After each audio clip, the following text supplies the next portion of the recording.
things that I want to do before I do any gluing. I want to mark where the glue line is.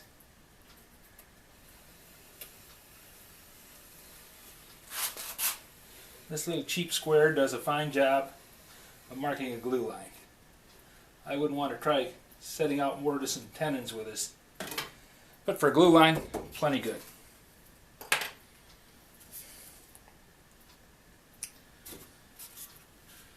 Then to make sure that I've got everything up square and tight like I want it, whenever you're going to glue something up, you want to do a dry fit first. That way you got a good idea of where everything's going to line up to. Part of that is I want to put a line across the top of the 2x4. And that's going to tell me that I'm lined up with the edge. So I don't have to go in there and try and guess that that's right while I'm putting a clamp on and holding the 2x4. Sounds like a three-hand job to me, and I got two to work with.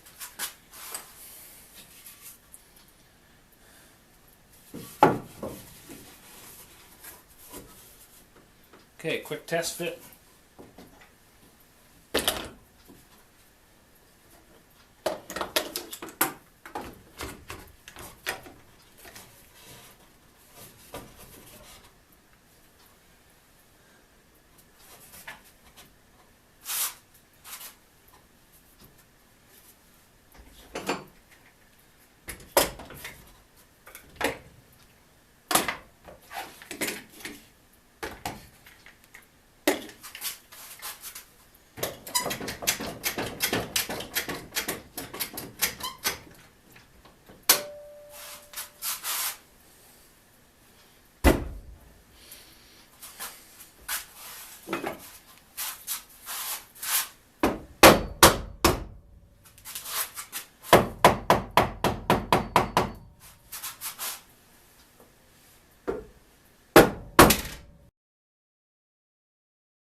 This piece of wood is thin enough I don't need to counterbore it. The glue is going to be what's holding it. The screws are just holding it there until the glue sets.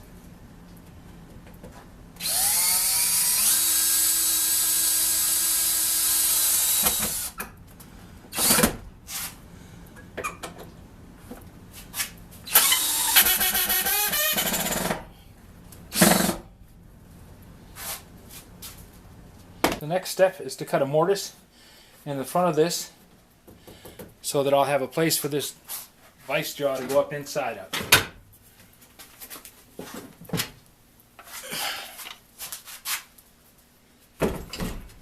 That way when the vise is mounted there,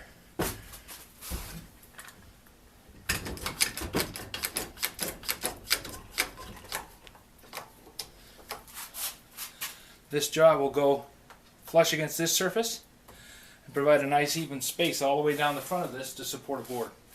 The process we're going to go through today is cutting the mortise, and to do that I need to lay it out.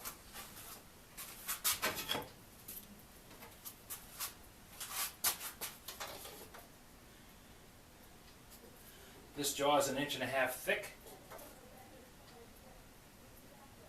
so I'm going to want to make a mark on this 1.5 inches back from the front edge. And I want to mark out where this jaw is going to be sunk in. So mark that side.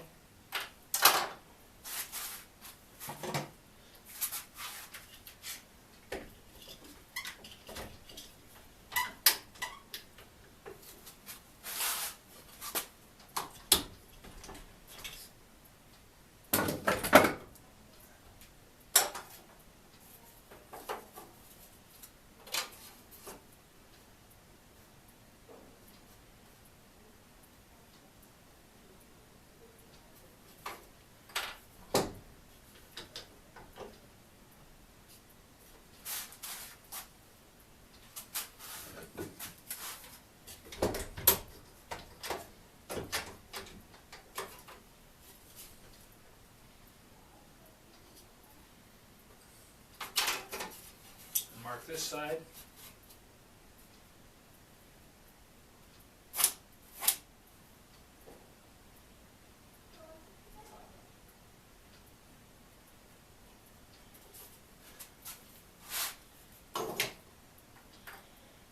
I can take the vise off.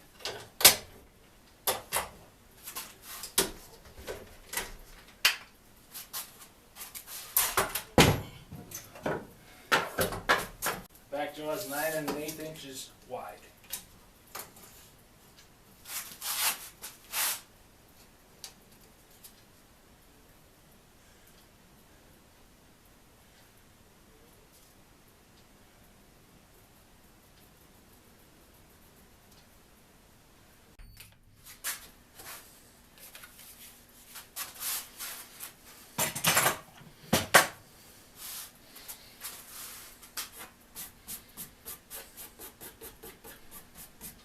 Now that I have the hole roughed out,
this old paring chisel makes short work of the squaring it up.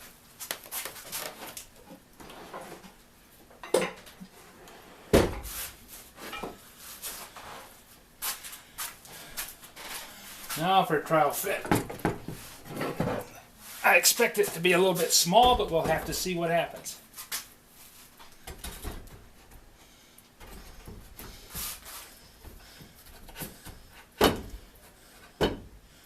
Just as I expected.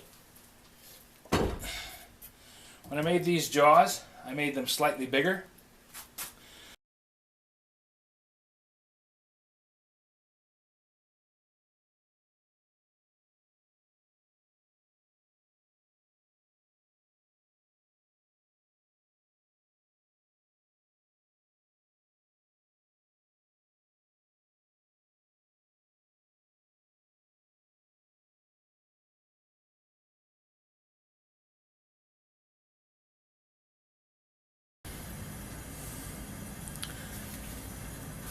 The mortise for the bench vise is cut. I'm going to mount the bench vise into the mortise first with these two screws and along the front.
Using the holes in the vise as a pilot, I'm going to run holes up through here and put the first bolts in.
Because I want a row of dog holes across the bench, I need to put in something more solid than the 3/4 inch plywood that makes up the majority of the bench top.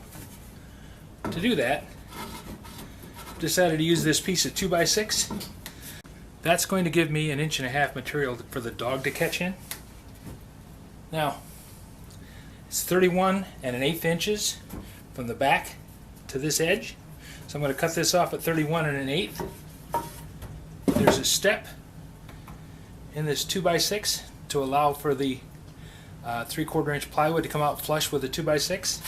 So I'm going to cut a rabbet into the face, into the bottom face of this board, and I'm going to cut a matching rabbet in the back. That's going to leave me 1 inch. That's going to leave me a 3/4 inch tongue on the top of the back and on the top of the front. That will match up even with the plywood.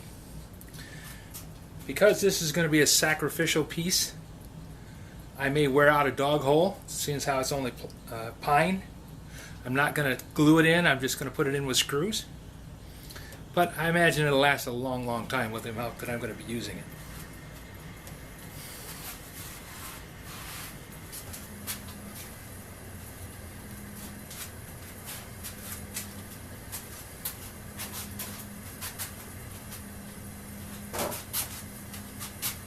I'm going to be using the crosscut saw to cut this 2x6 off.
Okay, dog board is fitted.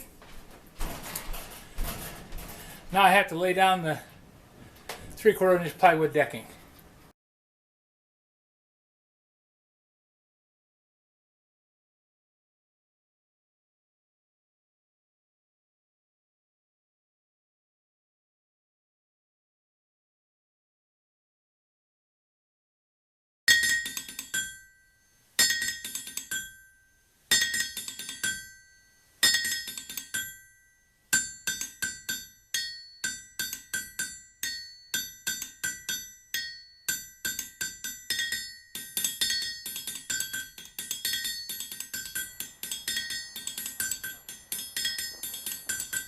What you doing? Run! Run!